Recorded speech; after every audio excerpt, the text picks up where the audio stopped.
Hello दोस्तों, आपका मेरे चैनल प्रिंस डेली क्लासेस में आपका स्वागत है, जिसमें आज मैं आपके लिए क्लास 12th फिजिक्स चैप्टर 1 वैद्युत क्षेत्र तथा आवेश के महत्वपूर्ण टॉपिक वैद्युत क्षेत्र की तीव्रता, वैद्युत बल रेखा तथा इसके गुण मैं लेके आया हूं। तो आज ये इसको अच्छे से समझते हैं। इसके साथ ही अगर दोस्तों आपने मेरे चैनल को सब्सक्राइब नहीं किया है तो आप मेरे चैनल को सब्सक्राइब कर लें, जिससे आप इससे पहले की इम्पोर्टेंट वीडियो जो हैं वह देख सकें, और बेल आइकन के ऑल वाले नोटिफिकेशन पर क्लिक कर दिएगा, जिससे मेरी आने वाली हर वीडियो आप तक सबसे पहले पहुँचे। तो चलिए आइए स्टार्ट करते हैं वीडियो को।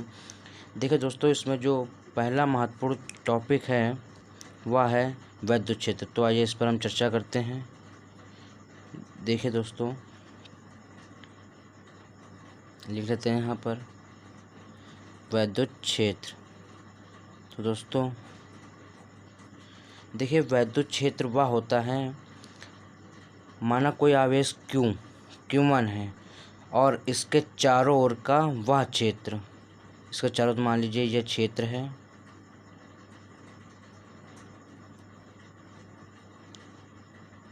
इसमें एक आवेश और है जिसे परीक्षण आवेश का नाम दे देते हैं Q2। माना Q1 के चारों ओर का वह क्षेत्र जिसमें Q2 पर, यानी परीक्षण आवेश Q2 पर बल आरोपित होता है, वह चारों ओर वह क्षेत्र वैद्युत क्षेत्र कहलाता है। यानी कहने का मतलब यह है कि Q1 के चारों ओर का वह क्षेत्र जिसमें Q2 पर बल आरोपित होता है उसे वैद्युत क्षेत्र कहते हैं, यानी यह वैद्युत क्षेत्र है। तो आइए यहाँ लिख देते हैं Q1 के चारों ओर का वह क्षेत्र जिसमें परीक्षण आवेश पर Q2 पर बल आरोपित होता है,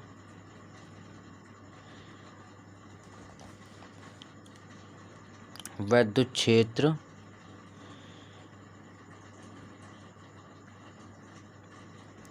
कहलाता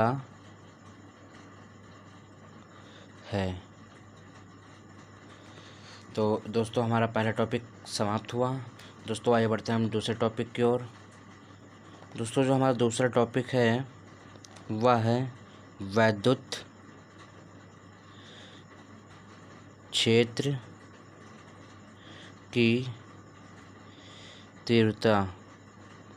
दोस्तों अगर आपने वैद्युत क्षेत्र को समझ लिया है तो वैद्युत क्षेत्र की तीव्रता आपके लिए चुटकियों का खेल है। तो देखिए दोस्तों, इसी में आइए आपको समझा देते हैं। देखिए, वैद्युत क्षेत्र वह होता है जिसमें Q1 के द्वारा Q2 पर जो बल आरोपित होता है, जिसमें आरोपित होता है वह वैद्युत क्षेत्र होता है। और Q2 पर जो बल आरोपित होता है उसको हम वैद्युत क्षेत्र की तीव्रता कहते हैं। यानी आइए यहाँ समझते हैं, इसको लिख देते हैं Q1 के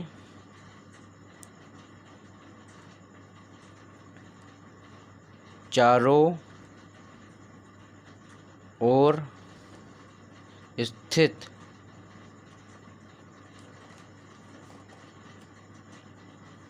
वैद्युत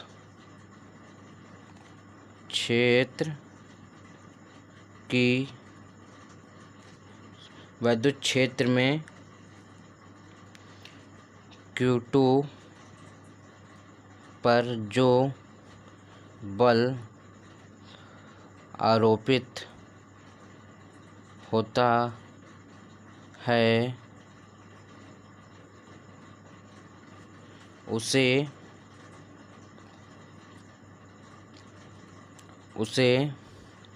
वैद्युत क्षेत्र की तीव्रता कहते हैं। दोस्तों आप इसकी परिभाषा एक और प्रकार से लिख सकते हैं। यहाँ लिखिए अथवा, तो यहाँ लिखिए आप एक और परिभाषा इसकी, एकांक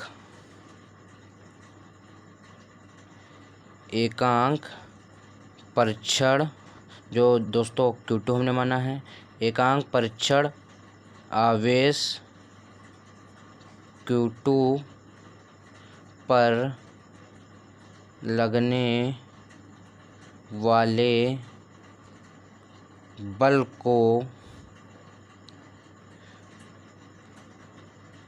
वैद्युत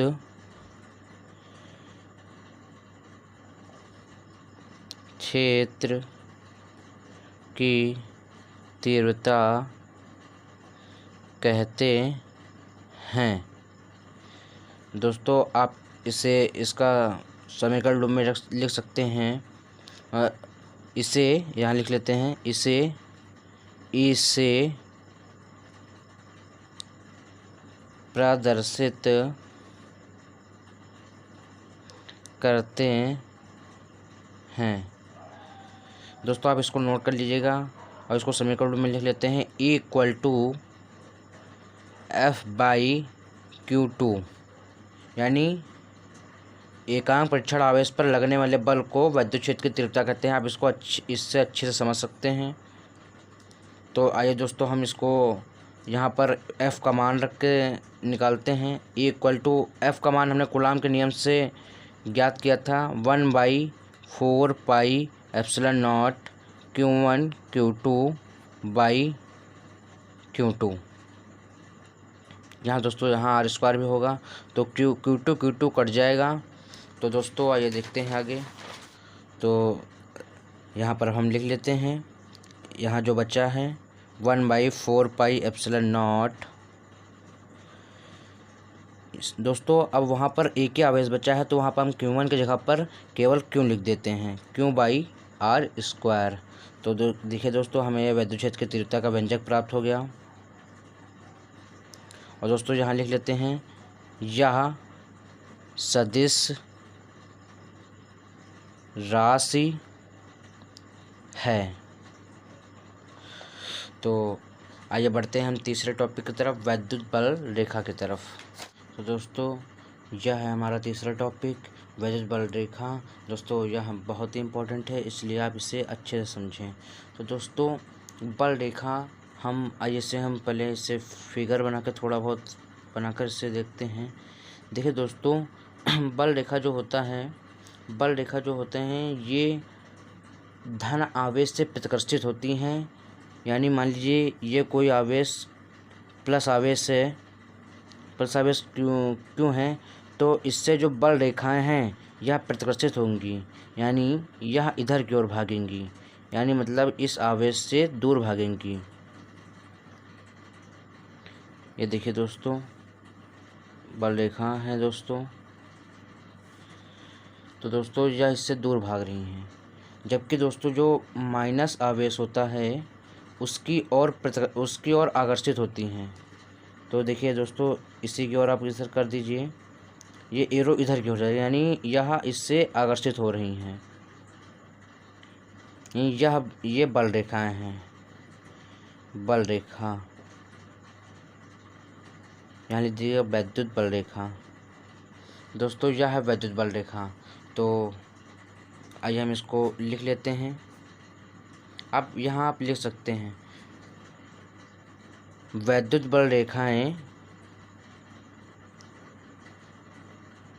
वैद्युत बल रेखा धन आवेश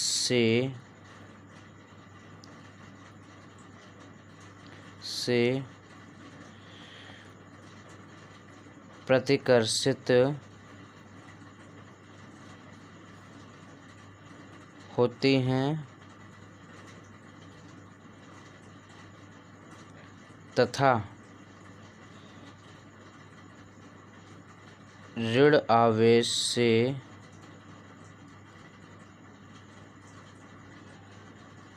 से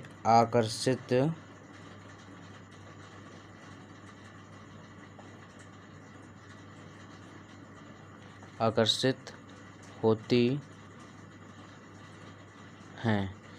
तो दोस्तों आइए इसके हम गुण की ओर चलते हैं। तो यहाँ लिख लीजिए वैद्युत बल रेखा के गुण।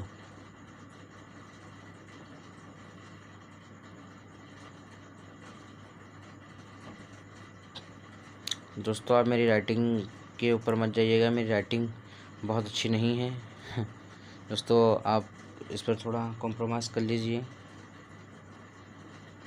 तो दोस्तों यहाँ पर जो पहला गुण हो जाएगा, पहला गुण इसी प्रकार हो जाएगा, जिसमें जो परिभाषा के अनुसार वैद्युत बल रेखा धन आवेश से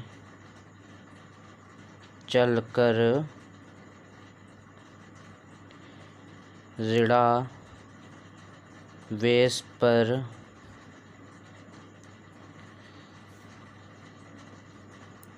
समाप्त होती हैं।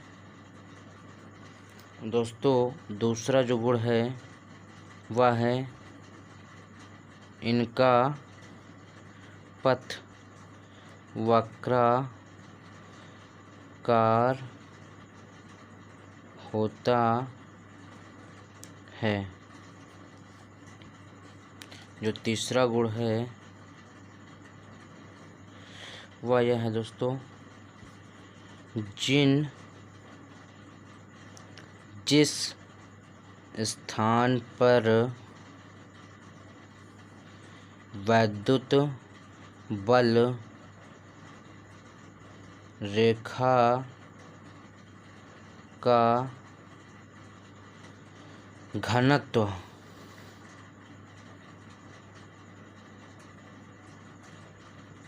लिख लीजिए फिर से एक बार, घनत्व अधिक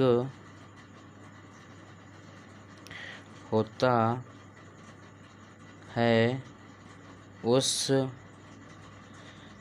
स्थान पर वैद्युत क्षेत्र भी अधिक होता है। दोस्तों एक लास्ट यानी चौथा आप लिख सकते हैं,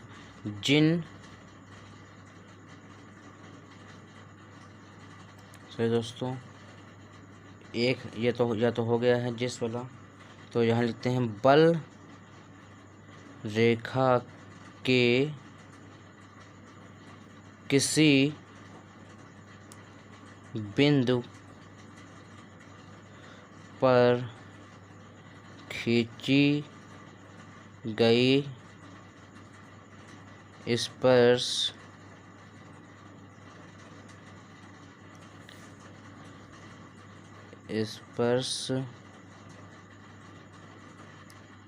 यहाँ लिख लेते हैं फिर से, स्पर्श रेखा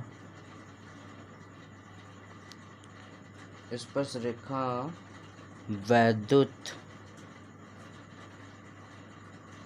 क्षेत्र की दिशा होती है। तो हमारे ये टॉपिक समाप्त हुए हैं दोस्तों। अगर आप इन्हें अच्छे से नोट करते हैं और एक दो बार रिवीजन करते हैं तो आपको इस टॉपिक में कहीं भी दिक्कत नहीं होने वाली है। तो चलिए मिलते हैं नेक्स्ट वीडियो में।